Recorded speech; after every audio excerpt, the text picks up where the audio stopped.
The Atheist Debates Patreon project presents Allies and Communities. Hey everybody, this video came about in part because I saw some people writing that the atheist community was dead. And I've had conversations many times about what counts as the atheist community. And in the midst of this, there was some discussion about, are you or aren't you an ally to what? So are you a member of the secular community? Are you a member of the free thought community? Are you a member of the atheist community? Are you a member of the LGBTQIA community? Who gets to decide if you're part of a community or not? And do these communities exist? Did they ever exist? I've been involved with the atheist community for 17 plus years. The secular community and the free thought community. Then there's the atheist community of Austin. But does that exist? Is there a homogenous group of people who are in lockstep agreement on anything, anywhere in the world? And I think my answer is very clearly no. So which atheist community are we talking about? The truth is we're sloppy with communication like this in the sets that we define all the time. And most of the time, it's not a big deal. There's a YouTube atheist community, the TikTok atheist community, the leftist YouTube atheist community. And the very fact that there are different categories within that overlap prove that there is no homogeneous group. And you could probably take two secularists and stick them in the same room and still not have any agreement on what that group is. Because at the end of the day, we're talking about individuals. The different categories within prove it. There's also not a homogeneous LGBTQIA plus community, as is evidenced by the fact that there's ever more letters added and the needs of the trans community aren't the same as the needs of the gay community. And it was just the gay community, and then it was the LGBT community, and then it was the LGBTQIA community. And I may be wrong as to where different lines were drawn with letters at different times. But it's a way of saying there's a collection of us who aren't going to agree on everything, but we agree significantly on some things. And it is better for us to band together. You can say there is no such thing as community X and there's not a homogeneous agreement. You're right. And you saying it is irrelevant. That's true anywhere. It's not like there's a true NFL community. As soon as you get down to who's going to support which team over another and which rules they're going to agree or disagree on, there's debate and discussion within any community. Anytime there's more than one person, and perhaps even when there's only one person. And another aspect of this that came up in the discussion was, are you an ally? And that's because I mentioned that I was being an ally to a particular community, and somebody came up to me and like, you don't get to decide whether or not you are an ally. And they're absolutely right. I don't get to decide whether or not I'm an ally to you and your version of a group. You get to do that. I don't get to decide how any of you view me. I don't get to decide whether or not I'm producing good content. I don't get to decide whether or not I've said something of value, or whether or not I've helped the community as a whole, or whether or not I'm more of a help than a hindrance, or more of a hindrance than a help. Some of these things aren't accessible in a realistic sense by data. Two people in the same group can disagree. There are individuals who think that I'm an ally to the LGBT community, and there are people who don't think I'm an ally, who have even labeled me, transphobic or whatever, depending on what information they had, what their life was like, who they were talking to, sometimes for things that I haven't even said or done, positions that I've been vilified for positions I don't hold and have rejected, in fact, and also for positions that I did hold that were just points of confusion where there's not agreement. But we can still get close enough to agreement and still get close enough to working together as long as we keep trying to do our best. The various organizations, the buckets that we put people in, these are abstractions. We are drawing lines and saying, this group of people here agree on a significant portion within this realm. that it's worthwhile for them to work together, to identify with each other, and there's still going to be disagreements. All of those communities exist. The atheist community, the YouTube atheist community, the TikTok atheist community, the YouTube and TikTok atheist community, the secular community, the free thought community. Some communities have died and some have just changed. Oh, what happened? This community isn't what it used to be when I was active in it. I've heard that many times. Oh, this particular community. And sometimes they're talking about the atheist community in a big sense. And sometimes they're talking about just a smaller group. Oh, this isn't the same community as when I left it. Well, maybe it's not the same because you left. And maybe it's not the same because everything changes. I don't know. But we do know that we live in a dynamic universe and things are in fact changing. But of course, if you are an active contributing member of a community and you stopped for whatever reason, sometimes you stop because you get busy, sometimes you stop because, not everybody has the same priorities. It's not everybody can do 17 plus years of activism. Some people can do far, far, far more.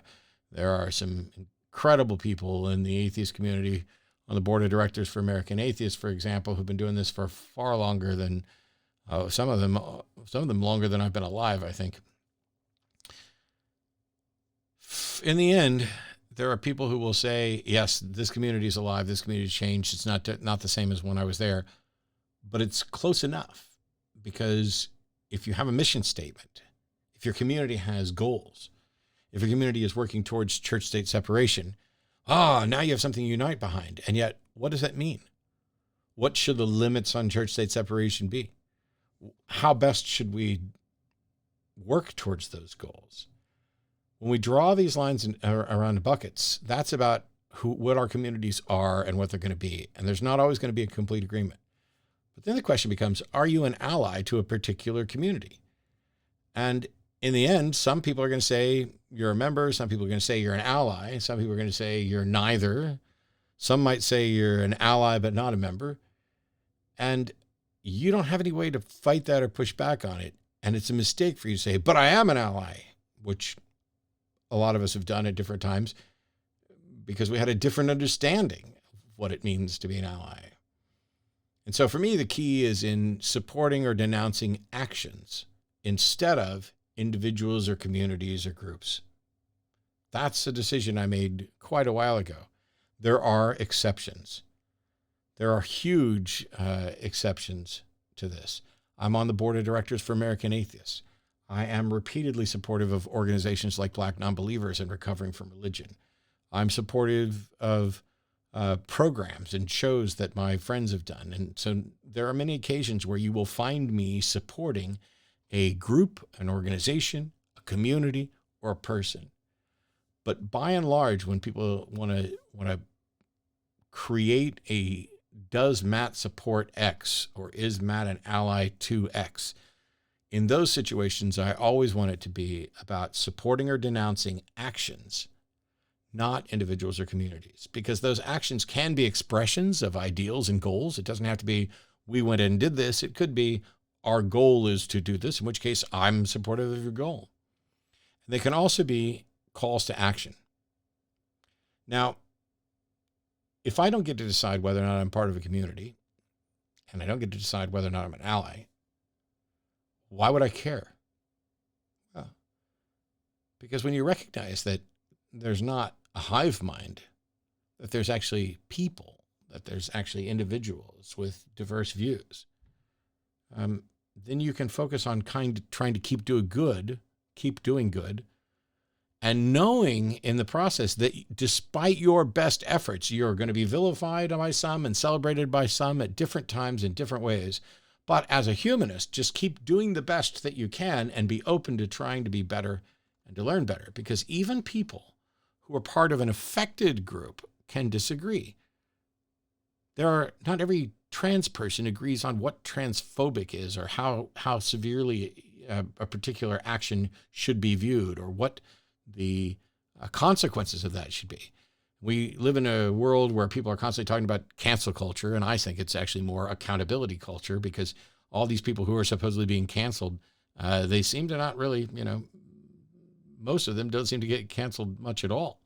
It's funny to listen to someone who has, millions of followers and is a massive voice to suggest that they have somehow been silenced because they're a cis white dude who said something strange or wrong. But you can have people within a group, within an affected class even. There can be two trans people who disagree on something, two lesbians who disagree on something. And one of them might look at you and say, you're a good ally. And the other one might be, that person's a terrible ally. And it sucks. But that's because we're people. And we come into these situations with our baggage. Maybe they're wrong. Maybe you're wrong. But if we have the same goals and have different strategies, that's a fight we can have as well. We could sit here and say we're part of the same community, we have the same goals, but we have different plans on how to get there. And that might just have to be okay. Sometimes it's absolutely not. Sometimes the strategies, the way that someone wants to get from A to B is a problem because the ends don't justify the means. And if we're going to sit here and argue about, we've got this goal, but we have very different strategies about it, and your strategies are so bad that we no longer want you in our community, that can happen. What if somebody's strategy is to kill everybody who disagrees? That's a horrible strategy. Well, I mean, it might actually work, but you would have to, to steal a line from Blackadder, you'd have to kill everybody in the entire world except for you and the person who, no, just you, because you're still going to disagree with somebody else. But I saw an article about, is the atheist community dead? Obviously, it's not. Is the atheist community in the same position it was in 15 years ago? No. It's in a better position. Yeah, we're going through struggles in part because of the changes in the world with regard to a global pandemic. But in almost every category that if we went back 15, 20 years, people were talking about they wanted to see improvement in the atheist community, the secular community, the free thought community, etc. We've made improvements. The biggest issue is that we're not making enough improvements fast enough for everybody in our fast-paced, give me everything now world. And I'm not blaming anybody. You are right to want the world to be completely fixed right now. So set goals that are beyond your ability to reach so that as you strive for them, you'll do as your best to get as close as you can and to work together with those people who share your goals and your strategies, and to recognize that not everybody in a particular group is going to even agree on what the boundaries of that group are.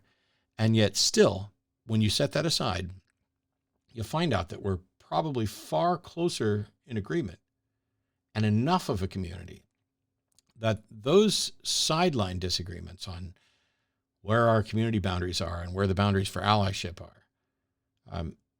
are discussions that are worth having, but not worth splitting over. And despite saying all of this, there'll be another split tomorrow. The thing that I've tried to remind people of, one of the most important things I learned watching atheist organizations split. AA becomes AA and AAA, and AAA becomes AAA and AAI, and whatever else. If the First Baptist Church becomes the First Baptist Church and the Second Baptist Church. When you see that, it can be very frustrating, especially if what you see is division based on things that you think we should agree on. But one thing to keep in mind is that as the communities grow, it affords us an opportunity. Because if we split 20 years ago, it would have been the end of things. What you're seeing is growing pains of a community that's big enough to allow for differences and to say, nope, for our community, it's this far and no further. And that's fine. If I don't end up in that community and you don't end up in this community, that's the way it is. But in much the same way that at the end of the day, we're all in the same world working towards some of the same goals, hopefully, that will have to be good enough. So yeah, there's a lot of communities and there's a lot of opportunities to grow those communities and for allyship and working together. Thanks so much for tuning in. We'll see you later.